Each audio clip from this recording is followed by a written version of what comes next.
Yo, what's the word? Welcome to the dump, everybody. You know, life is disappointing. That's why today we're going to give you the top 5 most disappointing albums of 2025. Yeah, there's honestly quite a few. I was kind of surprised. I was thinking I was thinking when we first got in this, I wasn't going to be able to find any albums, but when we went back, I found quite a few. I was actually very surprised. I was like, yeah, there were some pretty disappointing ones. Yeah, no. A lot of very commercial albums, I'll say, were definitely not hitting the expectation bar. So I say we just get into selection number 5. December, last month of the year. We're going to give you guys a list video once every week till the end of the year. So, you know, keep an eye out, and we're going to save best for last. So Yes, sir. And don't forget to join the Discord. We're trying to get to 100 members by the end of the year. It's in the description, so make sure to join. All right, number 5 here. I got The Last One by Gunna. That shit was mid. Yeah, I will unfortunately agree with you there, but my number 5, I got Homicide Lifestyle 2 by Homicide Gang. Yeah, this album, the sequel, does not compare to the original. I do think it's definitely not bad.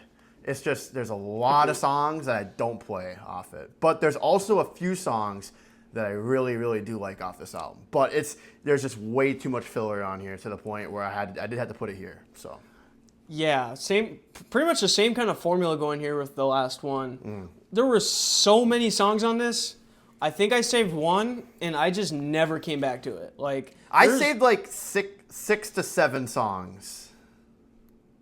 I actually kind of enjoyed the last one. I enjoyed a few tracks on there, but I definitely do think it was disappointing. And there was lots of songs on there that were just mid. But there were a few songs that I did like quite a bit. Kind of similar to Homicide Lifestyle too, but okay, yeah. I think for this one, I just feel like this was like the last album under, I think, YSL, I'm pretty sure. yeah.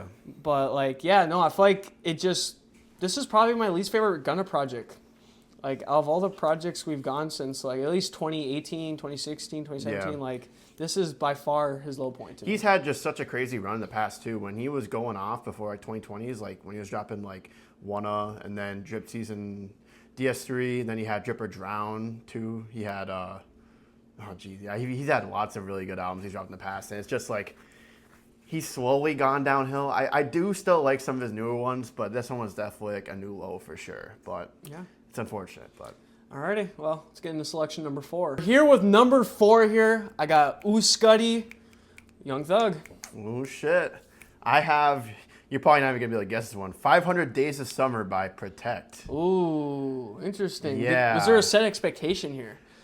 Off Ball Hog for Life, I thought he actually had like a lot of really cool potential. Like I actually did like some of the songs on there. I still play a few of them off there, but with this album, I was really looking forward to it because I felt like it was going to be like a more complete project from that last one. But I come back to no songs off here. I'm adding a few, and I keep trying to put in my rotation, but they're just so uninteresting to me. Like I think Protect definitely has a lot of potential, but with this album, it just did not really do anything for me at all. So that's why I had to put it here in most disappointing.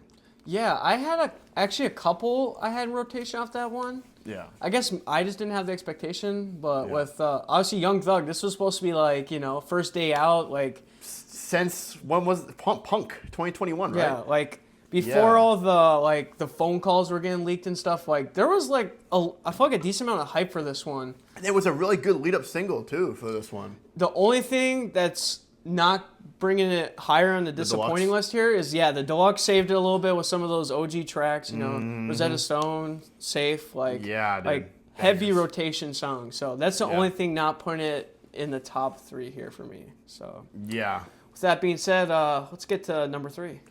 Number 3, what better than Broken Hearts 3 by Destroyer Lonely? Wow, good placement, yeah. I have Last One by Gunna, number 3. A little bit higher than you. Yeah, that's fair, honestly. Broken Hearts 3, you know, we had the classic series, and this was supposed to be like the ultimate trilogy. What happened, bro?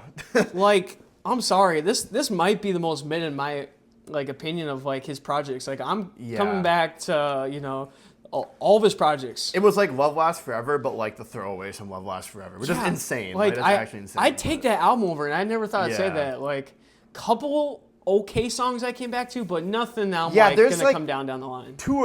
There's 2 or 3 songs I will still play once in a while, but just overall, as a lead up single, as a lead up album from like the Broken Hearts 2, Broken Hearts 1, those were just so iconic, and then just to like not even follow the tradition, like I swear, because he used to have like the higher pitch voice. I know he's been smoking them cigs, but man, too many cigs. I know he could still do it, bro. If you're gonna make another Broken Hearts project, at least stick with the same sound the previous ones had, not just Love Lasts Forever throwaways. Agreed. Like, Yeah. I mean, like, come on, like He's on a bad trajectory right now. He needs that collab tape to hit really bad. Yeah, and whatever his next project is, he just really needs to just pull a Looks Could Kill again. Obviously, he does not do the same exact style as Looks Could Kill, but just do something that like is different, you know? He needs like, to take risks. He's got to stop following the trends. He's got to do his own thing for real. I want to see him like try something crazy. Like I will say this, Ken Carson's latest snippets have actually been really good. There's been some really cool snippets that have like really experimented out of the box with some of the beats. Stroll only needs to do that same thing for this next project. I really hope he does, because he does have potential. He's just fallen in that really predictable, very predictable lane right now, which I really don't want to see, because I really like the Stroll only. But yeah, I can't put much more into that. So yeah, let's get into number 2. Number 2, I got Made in Paris, Pierre Bourne. Wow. I'm gonna find this funny. I literally forgot about that album. This is the one I thought I'd get you on. I didn't even put it on here. Wow. You got a really good one there. I put Broken Hearts 3 by Alone. Okay. Not even my honorable. I would honestly put that one in my honorable mentions. I mean, I really did forget about that one. Like, I literally forgot. That's crazy. Holy shit. It definitely was disappointing, because Pierre has just had such good projects in the past. Like, from T-Lot 4, T-Lot 5. Even, what was the one after T-Lot 5 he did? Good Movie, was it? Good movie. Like, there was a few underrated. I think that's one of his more slept on projects. Yeah. But dude, yeah, I hold Pierre in just such a like high status for like his own music. Like, yeah, this was the first album where I was like generally like, like that was it. Like, yeah, we were so excited and everything. We listened to it, we were like, that's all right. Like there's a couple decent songs that I went back to a little bit, but like, nah, dude, like T-Lot 5 was like my top album of its year. Like, yeah, even T-Lot 4, another great album. I'm not sure what's happened with Pierre, but like even with the collab project with Young Nudie, the first Slime Year was so good, and then Slime Year 2 was just, I don't know what happened. I remember listening to the whole thing. I'm like, man, why is this so boring? Like, it's like the beats just kind of got like less colorful, less like interesting. People are saying he's not really branching out enough. Yeah, but movie got like a lot of like not very high praise, but I think there's still a lot of like sleeper tracks on there. It kind of there is like even the sound on there is still pretty decent. It just sounds cheaper overall. I think like it doesn't sound like it was made in Paris, bro. That's all I got. That's what I mean. And he took so long to make this album too. He was hyping up so much for like years. It was like 2 years I think he was hyping this up for, and then he dropped it, and then it just kind of came and went, which is so unfortunate, because like we want the best for Pierre, for real. We've been on Pierre for so long now, and it's just like, damn, like. I mean, I don't really know when he's going to drop again, honestly. He's been kind of quiet, but yeah. I guess take some more time on the next project, but. Yeah, I hear you. Well, let's get into our honorable mentions. All right, we got a couple of honorable mentions before we get to number 1. This one was listed on your list already. I had Homicide Lifestyle 2. Yeah, and I put Wham by Lil Baby. Oh, interesting. Okay. Yeah. I really wanted more from him, man, because I think Lil Baby has done so well in the past. Like, especially when he dropped, what's that called? What's that really good one he has? My Turn? Yeah, My Turn, that's My Turn. And there's a few other ones before that were pretty good too, but I don't know what happened, man, but like, just none of the songs were hitting, dude. Like, I think it's because the production was just so outdated. Like, just he hasn't evolved at all. He's not really taking any risk in the slightest. He's just kind of sticking to the formula. Yeah. Only reason that didn't make my list, I really had zero expectations, even though they were hyping it up. Yeah. They were hyping up all these studio sessions whenever Thug got out of jail. Yeah, all the features and shit. Yeah, they were talking about Thug and Travis and Baby all being in the studio. And I mean, his next big album, and then they just, Hey, at least we got Wham Wednesday, though. So we got Wham that Wednesdays, guys. Wham Wednesdays. Dropping a new single every Wednesday. Let's go, guys. Homicide Lifestyle 2, though, I think when it does hit, it really hits. Like, especially when you got, like, the intro off there. Yeah. Like, the intro is still so tough, but, it's cool. There's way too much bloat on this. Yeah, and Cardi had the Pulse feature. He just knew, bro. He just knew. He just knew, yeah.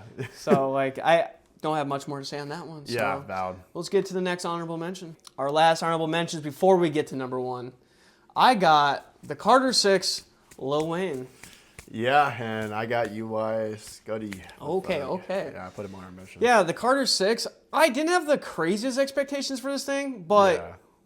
the album run in that series is so legendary. Even 5 I thought was pretty good. Yeah. But this one just hit the hardest hill ever. That first listen was so Like- boring, bro. Honestly, one of Wow. our more slept on reactions, but Yeah. honestly, I get why you don't want Yeah. to see that. No 'Cause, one's- yeah, no the one's album, gonna the watch album was very buns. Like Peanuts to an Elephant is probably the meme song of the year. I Yeah, feel that like. was a meme song, but I literally heard that song like 1 or 2 times. I've never heard it since. Like I've literally never heard that track since we listened to it. Like this one was definitely trying to have that kind of Drake effect where he was doing so many different kind of pop Yeah. records and stuff that he was just trying to get the most appeal. And I don't know if there's a song off here that I really heard anyone all year play. No. And nothing. they actually got promotion for one of the songs on the NBA during the playoffs, I'm pretty sure. It did, too. really. Wow. Yeah. Well, the crazy thing is just all the Carters have been like Carter 5 was really good too. Like, Carter 4 and 3 are classics. Yeah, 2 is still pretty good even. Yeah. But yeah, this one it was going for that mass appeal and even got that promotion on national television. But, Yeah, that's actually insane. Like, and they really should have just scrapped this one altogether. they should have. They definitely should I'm have. pretty sure this sold well, but yeah, this is Yeah. generally one of the worst albums of the year. And the only reason it's not on the list is because my expectations were a bit mid on this one. I wasn't valid. think it was me that crazy. Yeah, So. yeah. Well, with that being said, I guess we'll just go to number one. All right, top spots are here. I do have More Chaos. Ken Carson. I did kind of forget about that one. That's kind of insane. Another one I forgot. But I put Carter 6 here by Wayne in the top spot for me. I just thought it was insane how he drops, how that series of albums is just so legendary, and then he just drops that. And it's just actually insane, how sad that is. But honestly, I do agree with you with More Chaos. Comparing More Chaos to a Gray Chaos, it is here to fucking here. It's definitely a big difference. That is a big part of it. Yeah. On this list of all the albums, that was definitely my highest expectations. Probably the year where I was really was really disappointed. Yeah, I still play a few songs off it, but if we're talking with how many songs are on there, there's 3/4 of the songs on there I just really never come back to, which isn't good for an album, especially by Ken Carson. Come on, he's dropped so many bangers in the past, and then this one, I just feel like everyone's kind of moved on from it, and it's just sad because he didn't evolve at all. He just kept the same chaos kind of stuff, which was it was cool for a Great Chaos, but then it was even more similar on this one. I feel like there was a lot less variety too. Yeah, yeah. I thought some of the beat choices were definitely interesting on here, but yeah, I didn't come back to much. Maybe a handful. Yeah. Some of the stuff that was played live. Yeah. But yeah, I feel like A Great Chaos is actually a classic too. I just feel like it's just such a downgrade. It's one of those rare albums where I have every single song saved. I have every song saved on The Great Chaos. Literally every song. And I'll play every song and I'll fuck with every single one. I don't know if it's a hot take, but I think one of my favorite songs off here is literally just an old song. The song with Cardi. I think that's generally one of Off the Meter? Yeah. Oh, yeah. I'm pretty sure that it's already was that X era? Yeah, X era, yeah. I and- love X era Ken Carson, bro. Wow. And the collaborations on there weren't that great. I thought they definitely were unbalanced, but most of this album I just thought just didn't live up to the hype, and my opinion, this might be my least favorite of his. So yeah, I think that speaks for a lot of people, honestly. I know there's a lot of defenders. There's some defenders still holding up. So shout out to you guys. But but personally, I think he just had better in the past. He's definitely just had better in the past, where he's just done more. I agree. So. Yeah, no, for sure. Well, that were our disappointing albums of 2025. Don't forget to join the Discord, like the video, subscribe if you want to see us on your page, and you already know. Dump.